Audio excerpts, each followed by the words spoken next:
from all, to all, with all, for all, through all. We thank the gods of creation. We thank the ancestors. We thank the forces of nature.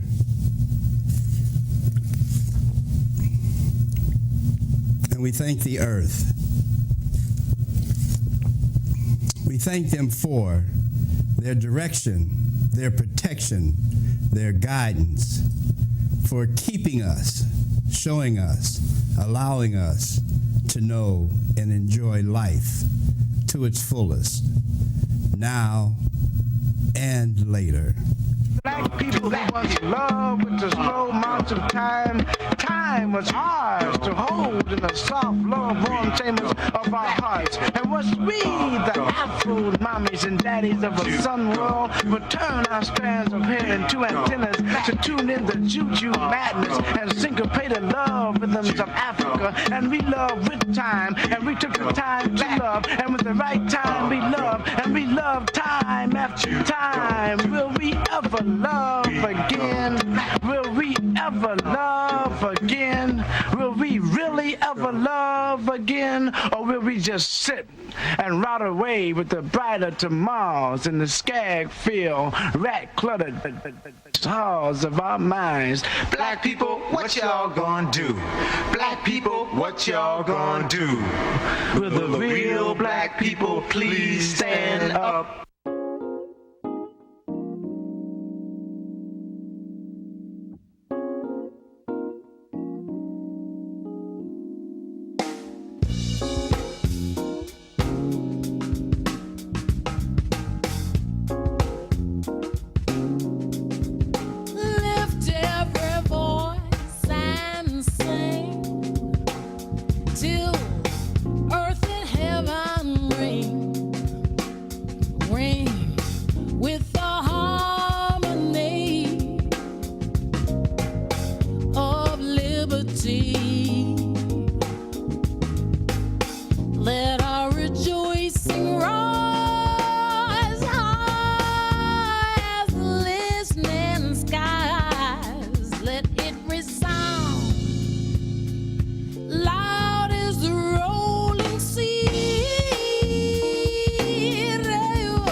What this is about is a book that I wrote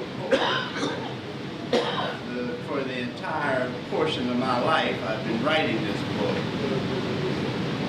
It's a book that's based upon a lot of research that I've been involved in over the years, a lot of the activism that I've been involved in, as well as the activities that that have basically defined who I am. Brother Johnny, come on over.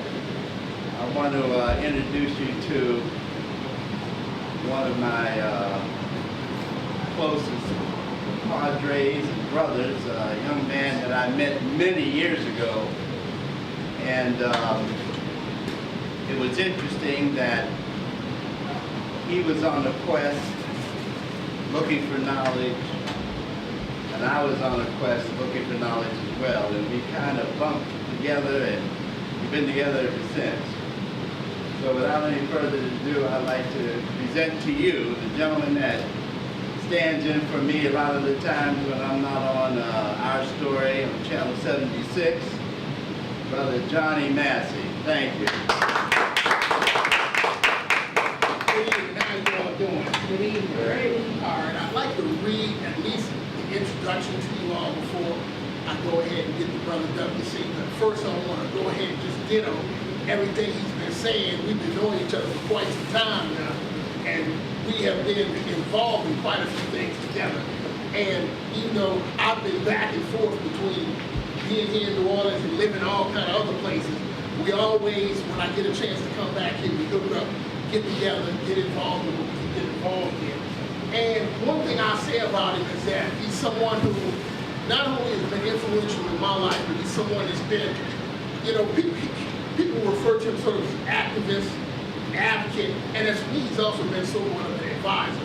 Because there is somewhat, because of the age difference, he's primarily been like an older brother to me. So when I was sort of coming up, he's someone that kind of would advise me on some things, assist me with things, and we would discuss a variety of topics.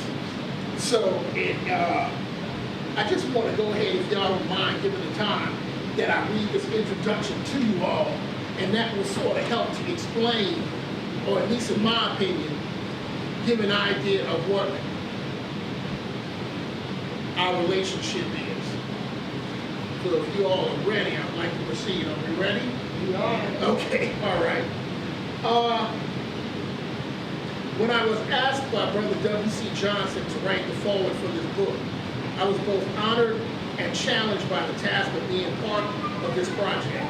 I agreed to do my best and not mess up. Thus, this is my attempt to roll out the red carpet for a proven leader and also a friend. W.C. Johnson is part historian, part African griot. He has been a colleague, teacher, and mentor. Wrong, I correct myself. Not just a mentor as in the Greek word mentor and what it means in regards to Greek tragedy, but he has been, from the African standpoint, a Jacob, as defined by the Association of Black Psychologists, e.g. Ancestor, Dr. Amos Wilson. A Jacob is an African individual who is heroic, a warrior, a soldier, courageous, strong, and a protector of our culture, our land, people, children, and elders. This, in every sense of these words, a definition of Baba, Brother Walimu, W.C. Johnson. I've known W.C. Johnson personally and professionally for many years.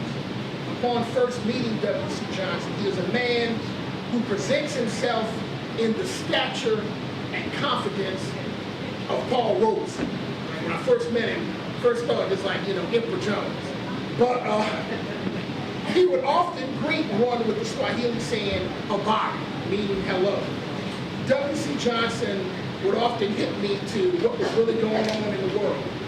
We later bonded over discussions of Pan-Africanism, black people, white people, religion, civil rights, political economy, history, sociology, anthropology, psychology, holistic health, evolution, sports, law, and even relationships.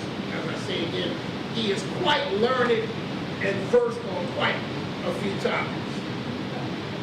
We also share mutual appreciation for John Coltrane, Gil Scott-Heron, The Last Poets, Rashawn Roland Kirk, and organizational teachings of Marcus Garvey and Honorable Elijah Muhammad.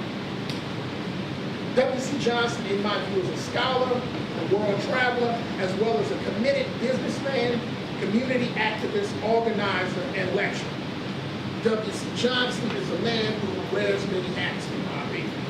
He is also a lecturer, activist, artist, scientist, journalist, communicator, a disc jockey, a photographer, a videographer, a herbalist, naturalist, a farmer, a carpenter, and now a writer. W.C. Johnson, in my opinion, is the definition of black power. However, he is also a family man, a community man, a nation man, and arguably most important, as he would refer to himself, a race man. W.C. Johnson continues to study Africa and the African diaspora. He also continues to pursue justice and liberation for African people here in the United States of America. And also he is concerned about what goes on abroad and at home in Africa. The Honorable Marcus Messiah Garvey preached Africa for Africans at home and abroad. This too is W.C. Johnson's heart, passion, ministry, and life's work. W.C. Johnson bleeds red, black, and green. And many of you all, if you watch his television show for all these years, those are the colors that are often seen first before you even see him, the colors of the RBG, the red, black, and the green. He continues to promote African culture and traditions in the memory of the ancestors, e.g. the Maroons, the Jamaican Obeah man, and the African Herb man. Shout out to, of course, Bob Marley. W.C. Johnson is a dedicated African warrior, committed freedom fighter, and conscious contributor to the African world struggle. And it is his thesis to return the planet Earth back to its original owners and creators. W.C. Johnson is the healer of our wounds. He is constantly reminding us that Mother Earth, nature, and the ancestors are alive in us. This book is evidence of one's hard work, sweat equity. He is an inspiration. Our lucha continua, the struggle continues. So when we think of Brother W.C. Johnson, we think of one who is committed and dedicated, and that is the modality that I get from him. He is someone who maintains a particular discipline and a particular code that I think now is even more important for us as so-called black people, to have some type of code, as Dr. Francis Cress Welsing and Neely Fuller mentioned, the importance of being on a code.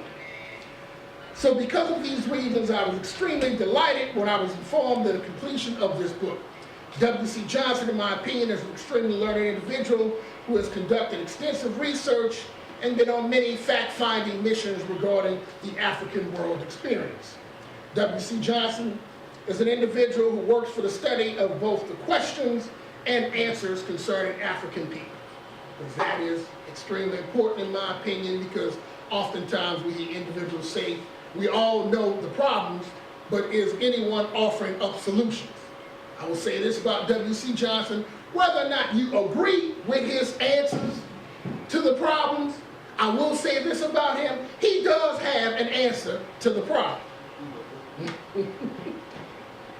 Let y'all kind of sit on that one. As I see Brother Chuck here, you know, he will, of course, testify to the fact that with Brother Johnson, whether you agree or not, what he does have a way of dealing with is you come to the understanding, because he's a strong proponent of Kawaida, that one thing is we can always agree to disagree. And one thing I've learned from Brother Johnson is just because we may disagree on one thing, we don't throw the baby out with the bathwater. Because ultimately, all of us are in this for one thing, and that is what is in the best interest of us as black people and so-called African world peoples. W.C. Johnson is an individual, I would say, with a vast personal library, an oral historiography, and has influenced and been a resource to me and, in my opinion, countless others. W.C. Johnson has risen to the challenge of collecting facts, research, and his own personal stories in this book. So if you're looking at this book and you're expecting a so-called scholarly manual, what you will get and have to understand about this book is that this is this brother's, at least in my opinion, life work. And that's very important, because what you will also get is his particular experience. And I think that experience is a valuable experience, because I think that's an experience that no matter who we are and what our background is, each and every one of us can find some commonality in that experience. The effort of W.C. Johnson to record his life's work and mission into a published document and treaty. How would Brother Johnson accomplish such a monumental task? Given his numerous experience,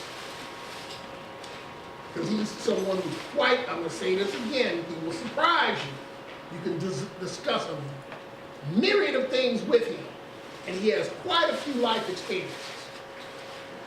How would Brother Johnson accomplish such a monumental task, I would ask myself?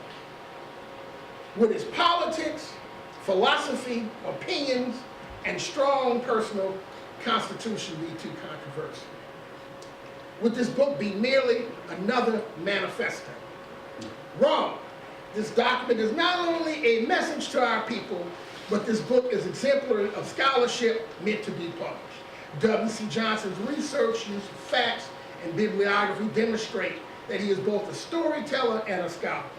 Like many non-traditionally degreed black scholars before him, e.g. Edward Blyden, John Henry Clark, John G. Jackson, Arturo Schoenberg, Hubert Harrison, and J.A. Rogers, W.C. Johnson is a walking encyclopedia on the African experience.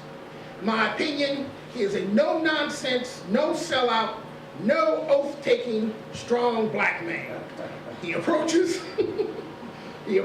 only truth when it comes to informing black people. W.C. Johnson is an individual who works towards the study of the questions and answers concerning our people.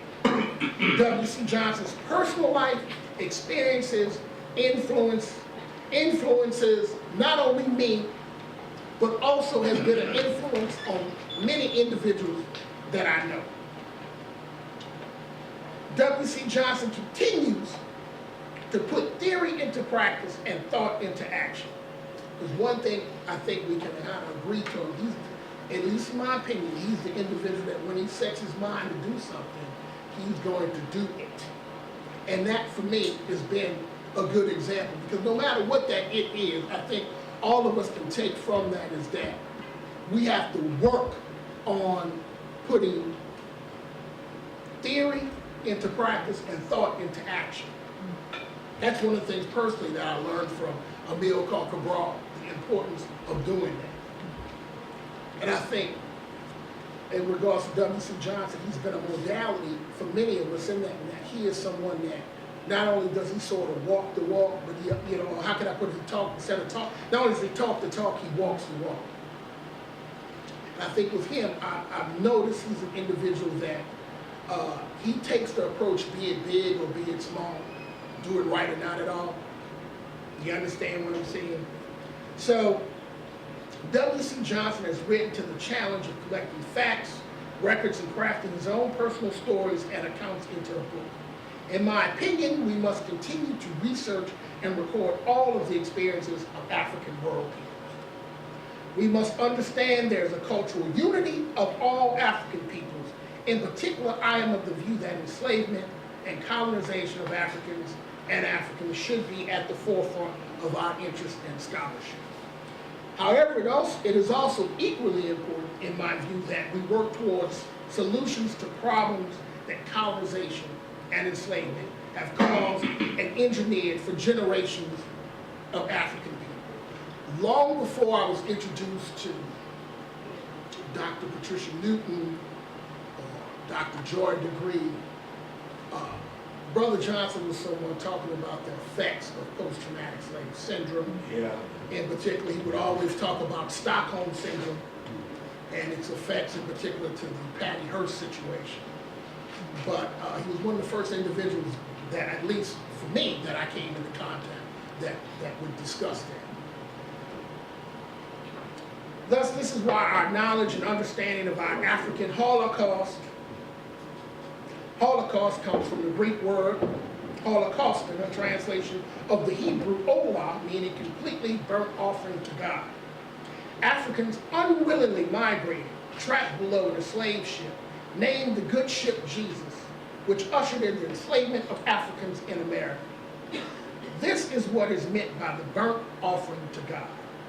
Black bodies being offered for sale as chattel in the New World. If so, then the transatlantic slave trade was the beginning of our Holocaust. But Jim Crow, racism, white supremacy, and anti-blackness is our continuing Holocaust. The African Asante and Dinka symbol of Sankofa, meaning to go back and get it, serves as an example of why we must study our history and study our Holocaust. However, our Holocaust is not just a past event. As with European Jewry, which often views the Holocaust as a past event, Holocaust continues to this present day. W.C. Johnson has combated current events of our Holocaust, e.g. police violence, poor schools, poor leadership, economics, and Hurricane Katrina.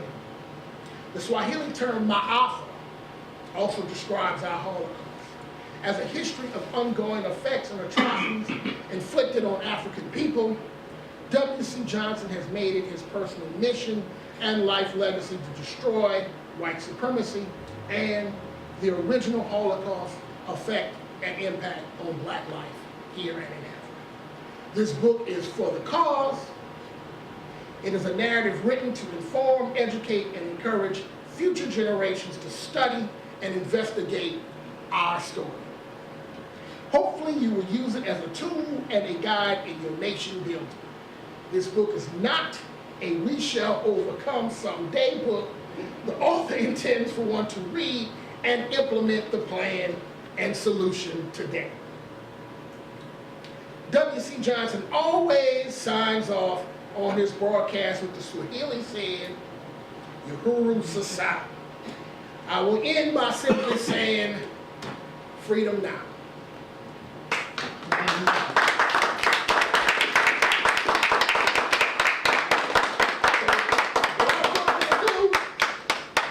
We're gonna do some poetry. Okay, well, I would like to introduce the poet, the uptown Renaissance man, the Seventh Ward troubadour, the uptown prince, Brother Chuck Perkins. All right.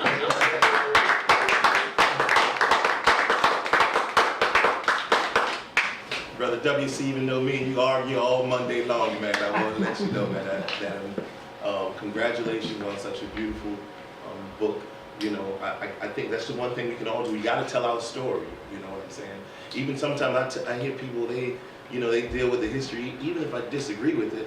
You know, I realize that a lot of the history people gave us, it's not like it's based on any truth. It's them, you know, weaving a particular narrative. So we got to tell our own story, because if we don't tell our own story, then no one will. You know what I'm saying? So congratulations, WC. And one day, man, I hope to be able to follow your lead on that, and maybe I could, you know, do the same thing. I know it's going to require some discipline and some other things as well. Thank you for asking me to read some poetry too. The pathology of the auction block festers, and we have the audacity to refer to yesterday as the good old days. Let's take a walk down memory lane and see if we can find what was so good.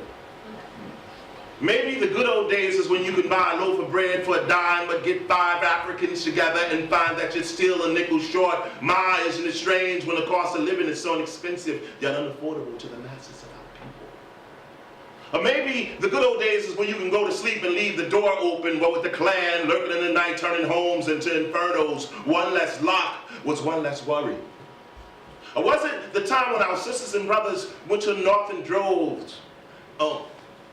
And when the boot kick dust had settled down, they realized that the north was nothing but the south located a bit further north. Or maybe it's the time I was snatched out of my mother's arms and she cried and I cried and she begged and I cried, and it still didn't stop me from being sold like a dog. Or was it the time when my daddy had an insatiable thirst for liberation and he knew that the only place it grew was the north side of the Ohio River? So he ran and I cried and he ran, but I understood and he ran. And the only problem, it's been over a century since the slaves have been freed, and my daddy's still running from his woman, his children, and his responsibility because of the pathology of the auction block festers. And we have the audacity to refer to yesterday as the good old days, but it don't stop. Maybe the good old days is the time the master wanted to screw my mother and she didn't feel the same, so he raped her and she cried and I cried, and that white laughed, and the only thing that could have possibly brought some bliss to my plight was the hatchet upside that cracker's head, but I cried. And my boys came to my rescue, because it wasn't long before that they had been in my very same shoes, felt my very same pain, my very same humiliation and emasculation, and they helped me by hurting me, and they hurt me by saying my mother was nothing but a dirty little trifling tramp, that she wasn't shit, that I wasn't shit, that niggas ain't shit.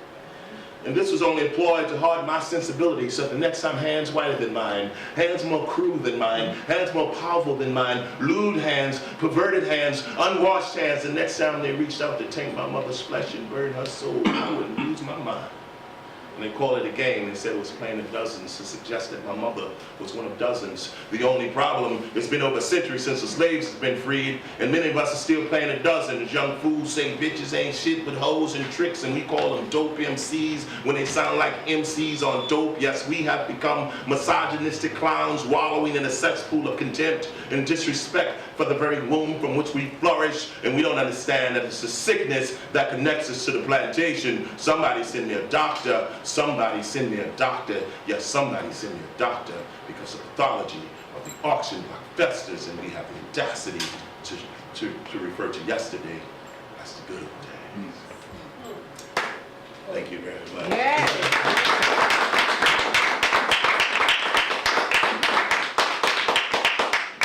1718, we took them to New Orleans. With 200 slaves, who could be so mean? Senegambia is from where we came, shipped in slave chains to the Congo plain. Got our culture at the barrel of a gun, erased our name, we still got our drum, we still got our dance, still got our song. We got enslaved 6 days, working hard and long. But Sunday, that is our day. We're gonna dance and sing our troubles away. We ain't planting no rice, we ain't shucking no corn. We're gonna dance our dance and sing our song. Dance for Shango underneath the sun. We're gonna wake the spirits when you play your drum. Let's Kalinda on Congo Square. Bamboola like you just don't care. If today were the worst day ever, anything short of death, you still have tomorrow. Tomorrow's another shot at the fork in the road. It's a chance to stand after your kneecaps have been shattered. Tomorrow's blue skies are green. It has no memories of today's slip-ups. It has no memories of today's savagery. Tomorrow's a mound of clay waiting for a sculptor to uncover its masterpiece. Tomorrow's wide-eyed and bushy-tailed. When the sun rises, it's tomorrow waking up, flashing its brilliant smile. Before you kiss her, release those toxic agents of gloom that slowly siphons the heat from your fire. Tell them it's time to part ways. Find tomorrow without them. Let them live in the past. The sun's gonna rise under clear skies. The birds will fly and tomorrow will ride. So if your day arrived up in smoke, if you wrangled your ride, or your boat don't float, if the pain came and burnt your hope, dumped a lot of rain and left you broke, since you're ready for the world flame up in smoke, if you're having a bad hair day, sad cause the cards won't fall your way, if you can't keep your train on the track, holding queens but peeping jacks, if the rain kept you from seeing the sun, if you wept and wept because your ring didn't come, if your eagle don't fly, if your motor don't run, if it seemed like your star is losing its shine, if you dream in your car about losing your mind, if your hot suit's cold or your cornflakes soggy, if you powder your nose so your head's all foggy, if your sweater rain's never gonna cut, if it's hard to bear the pain in your gut, if you wake up on the wrong side of the bed shaking because your bank statement's red,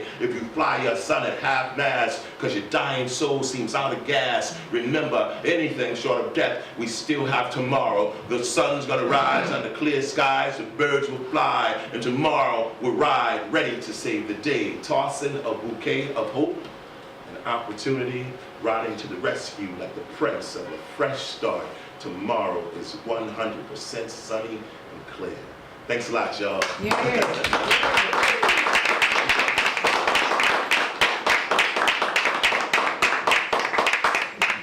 Thank you, my brother.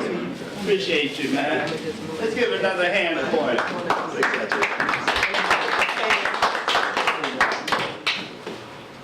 I want to thank Brother Johnny, Brother Chuck. I want to thank you for being here tonight and part of the program. But I want to thank each and every one of you that came out, took the time to come out tonight. I appreciate the fact that working here in New Orleans for, I won't say how long, but it's been a long time, has been very fruitful as far as making the connections with brothers and sisters who are on the same path. I want to acknowledge the fact that everyone here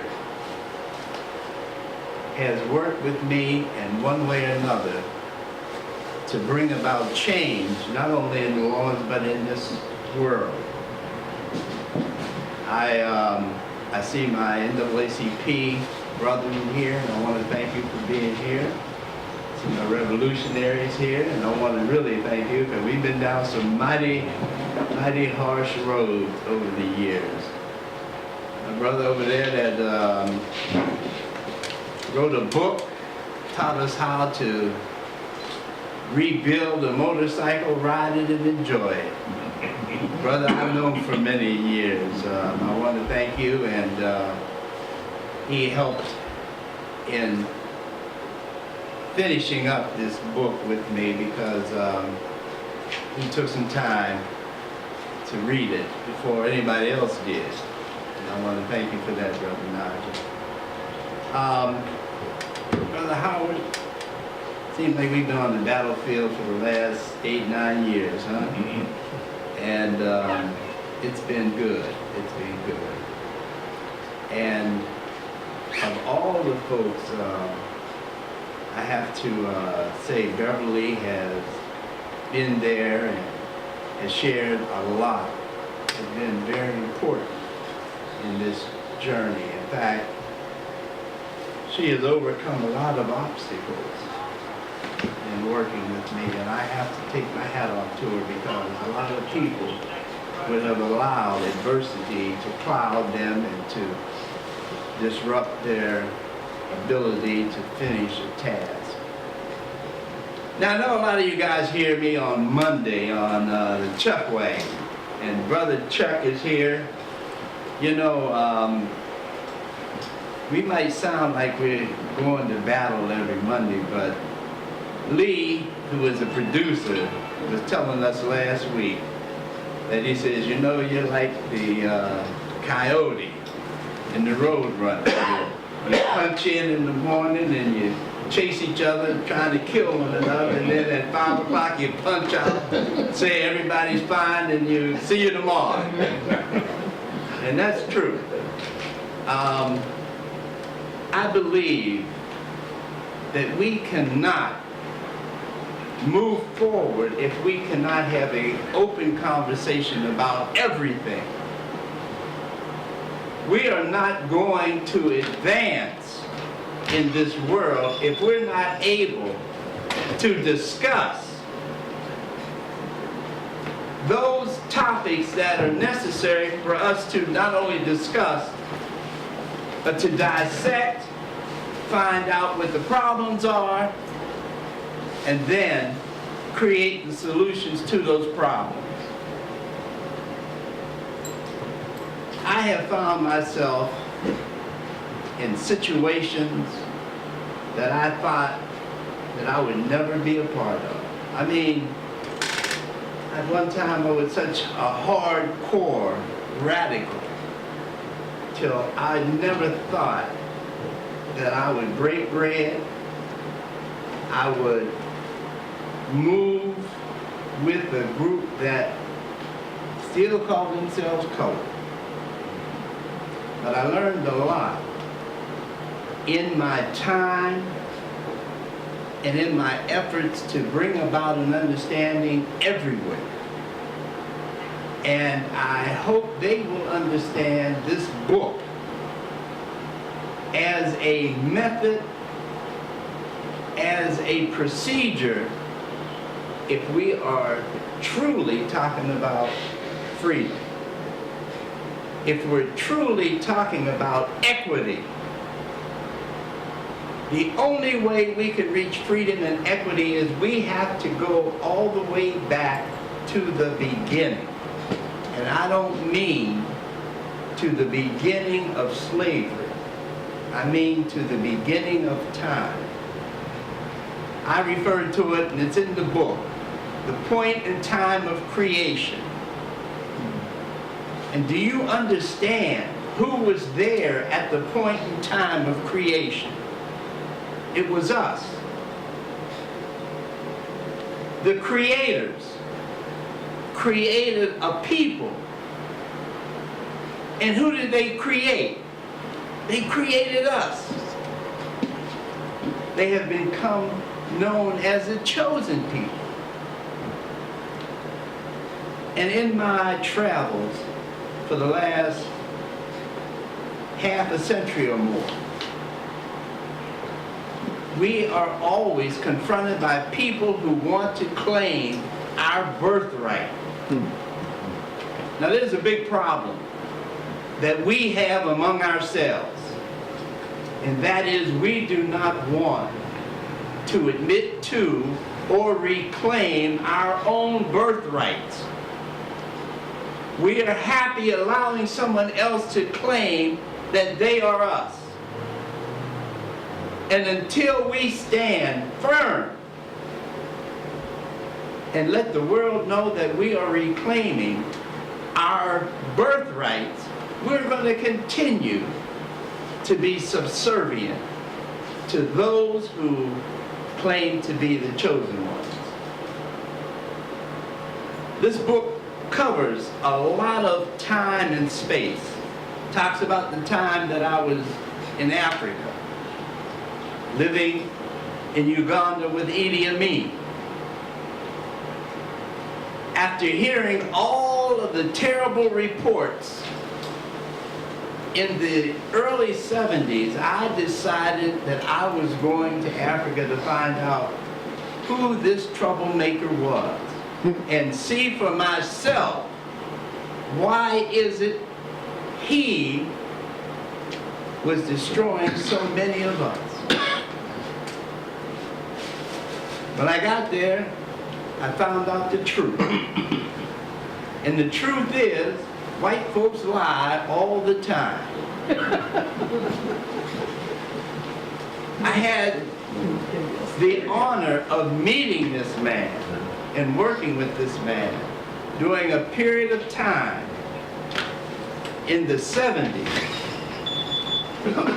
And I come to know not only who he was, but where he came from.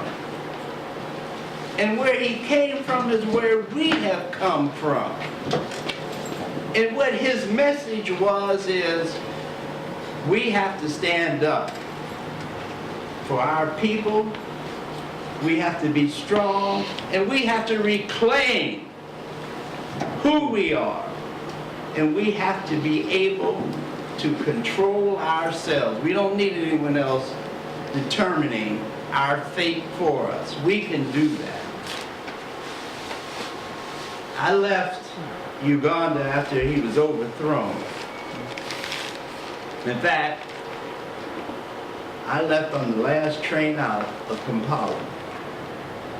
And never in my entire life did I envision or thought I would ever be running down the railroad tracks, throwing stuff on the train, and jumping on the train as it was pulling out from the depot.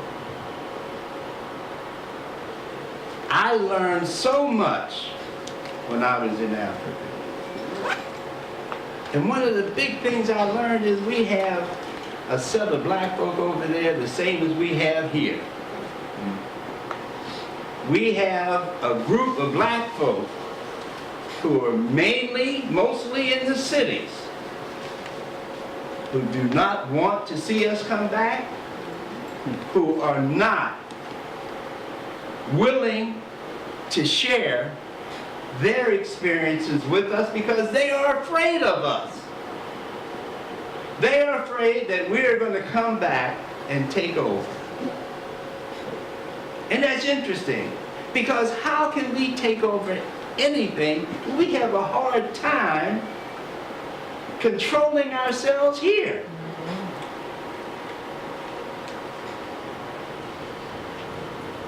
coming back, living, understanding, and utilizing what I learned over there led me to a point in time where I said it was time for me to stand up and be counted.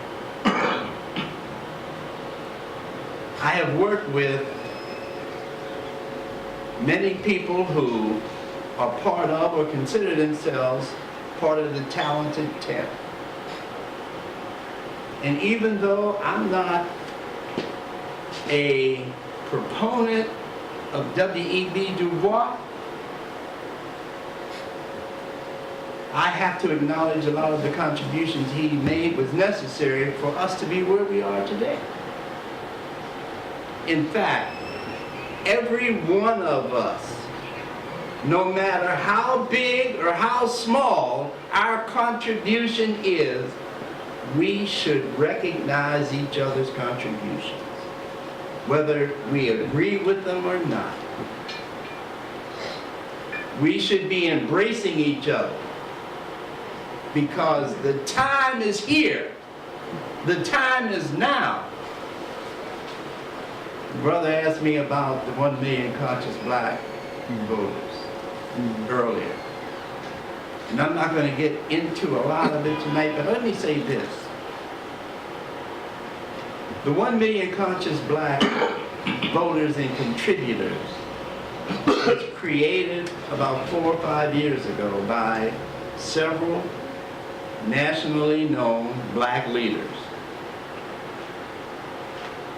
The concept and idea they had was perfect, was necessary and needed. But somewhere along the way, it got distorted and lost. And the big thing that got in the way was M-O-N-E-Y. We talk about economics, and economics is important. But what do you have to have before you can have economics? You must have political power. Economics without political power is a fool's dream to freedom. We have billionaires and a lot of black millionaires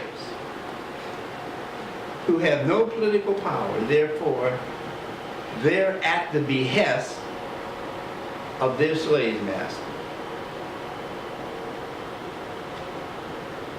I think what comes to mind, one of the big ones, is Bill Cosby. A man who is filthy rich and who's going through a lot of problems today. Whether you agree with what the rumors are or not. Here's a man that had the money, was trying to be a participant in the black movement where he felt that he could fit in and he could be comfortable with. Until he got that rude awakening when he tried to buy NBC. And he come to find out he was just another nigger. Probably it's why he's going through what he's going through now. Because he had the audacity to stick his head up and think that someone was going to recognize him.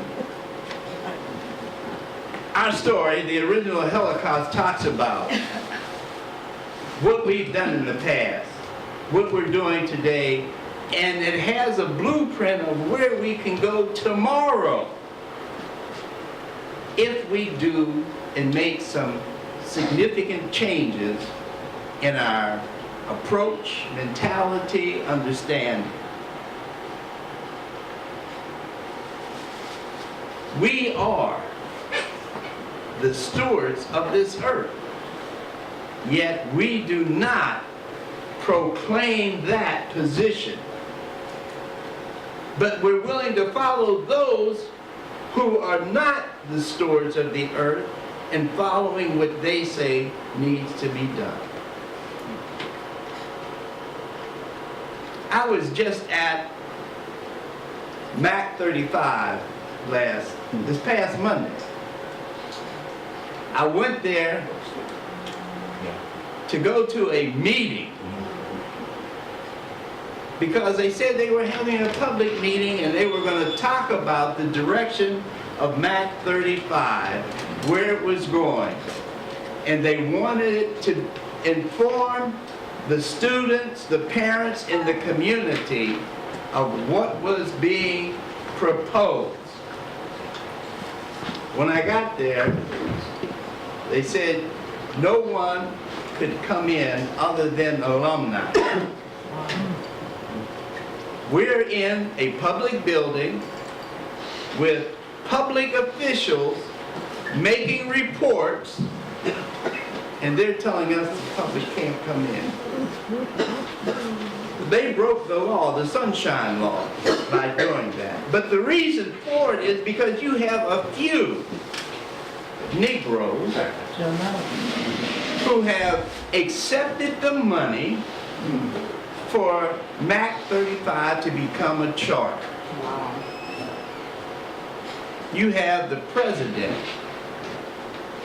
Darrell Kilbert, who was with the school board at one time, the president of the school board, the superintendent of the school board. And now he's the president of the Alumni Association, directing them where whites want us to go. So they canceled the public meeting and only allowed the alumni to come. But this happens to us every day. For those of you that tend to be religious, you're not going to like what I have to say about religion in this book. And the truth of the matter is, if you research your religion, you'll find out that Christianity was created by black folks and stolen from blacks by whites, reinterpreted and then given to us so that they could control and maintain us as slaves, as servants, as they talk about. Do you realize that monotheism is a recent religious belief system? Before that, it was polytheism. And we talk about that in here. I have, in writing this book, something came very early on, and I put it in the beginning of this book about how it seemed like a lot of anger was coming out. Some people would even refer to it as hate coming out for white folks. So I addressed it at the beginning, which means people that read the first part, they'll determine whether they're going any further, and that's the best thing for them to do, because it gets kind of rough. The further you go, the rougher it becomes. I didn't pull any punches. I wasn't trying to impress anyone. I was just trying to tell it the way I see and understand it. And we have too many black professionals in key positions that are sugarcoating what has happened and what is happening, and they continue to allow it to happen. Unless we find a way to do things differently, we will continue to be enslaved. Now, many of you want to debate the fact that we're not slaves today, that white folks have somehow pinned us in through amendments, and now it says that we have the same capabilities, the same privileges and rights that white folk have in America. Well, all I say to you, if you believe that, is show me where that is happening in this country today. Show me where the same thing that happens to whites happens to blacks. There was a commentator on MSNBC, I believe, this week, talking about the killings at the school in Florida. And you know, I mean, white folks are upset about this. I mean, they're trying to do all kinds of things to prevent it from happening. The first time I heard a black man on national television say, we're not surprised, because black people are getting killed with weapons and guns every day in the street in every city in every state. Right. This is nothing new for us. Right. And then white folks didn't know how to react to that. But it's the truth. Oh yeah. It is the truth. Now, I have been fortunate enough to meet some very prominent people in my life. I was just talking earlier about the fact that I was able to spend 10 days with Dr. Ben and Dr. Clark when they came here in the early 90s to put together the curriculum for the public schools for African American curriculum. And I have found throughout my entire life that I have been able to associate myself with people who have been contributors to the black cause for years. I'd ask, why is it that I've been able to do this? And the only answer I can come up with is because of the ancestors. And I appreciate and thank them constantly, daily, for that. So, I don't want to take up a whole lot of time. I would like for you to read the book. And believe me, it was written as a beginning conversation. It was written so that people will begin to think and understand that the stuff we were forced to accept, we don't have to accept it anymore. You know, I've always said, they send you to college.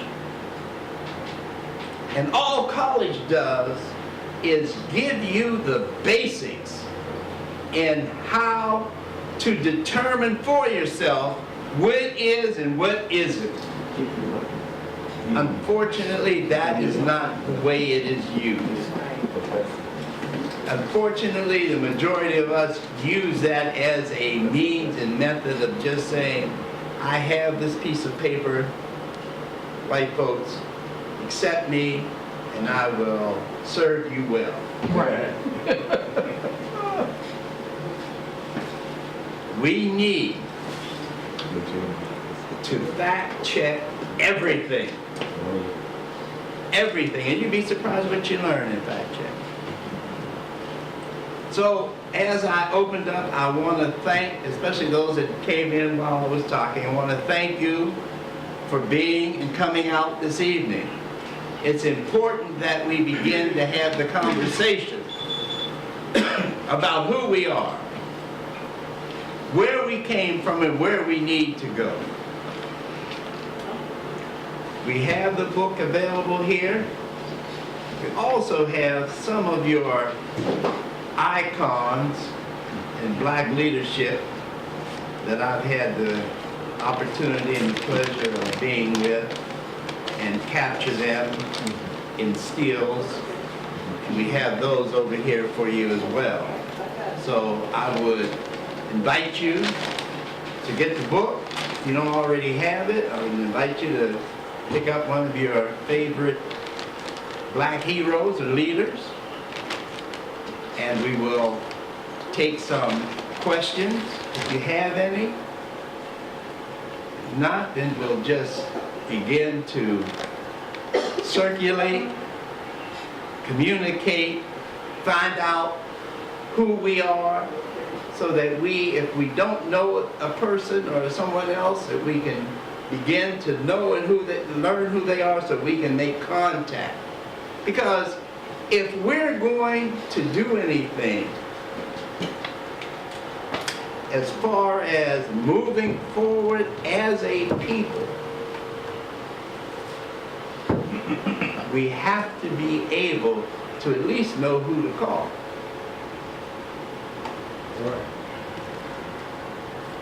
I want to thank Chuck for giving me the access to Mondays on his show.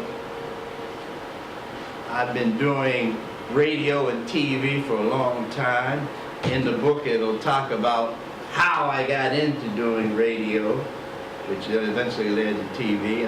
I got tired of hearing people on the radio talk about stuff that really didn't relate or matter to me, or give us the wrong impression about what's going on. I remember years ago I used to call Bill Russell on Sunday Journal on WYLD back in the early 80s, and it got to the point where they were screening calls. Wow. So I decided to go on WBOK once a week, every Monday evening. Judge here remembers, because I had Judge, at that time he was Morris Reed running for the DA, and I had James Gray, who was running for DA at the time. And we had an hour-packed session, and at the end of that hour, they were running against Connick, and there was 3 of them, and at the end of that hour, I said, now there's 3 men in this race. The primary is going to eliminate one of them. If